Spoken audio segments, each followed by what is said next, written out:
Extending one leg out. We're going to take our Pilates push-ups, elbows in. Let's take it down for 10, 9. Off you.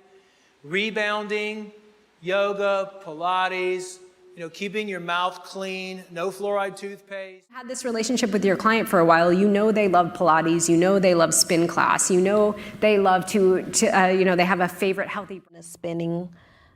It runs the gambit. Met Pilates and also your high interval intensity. I'm saying it wrong. Breaking them back, but it was still impressive. You've been thinking about starting Pilates lately. Well, that's okay. You got drunk last weekend and you didn't text any exes. Yes, And I fixed my... The Garden of Eden, all right? You can't have Pilates and have paradise.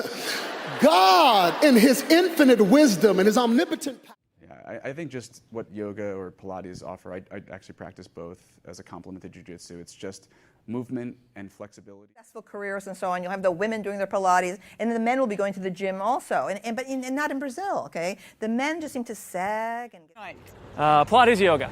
Oh, yoga? Jogging or swimming? Jogging. Very random. We're at a party. It's a good party. Karaoke happens.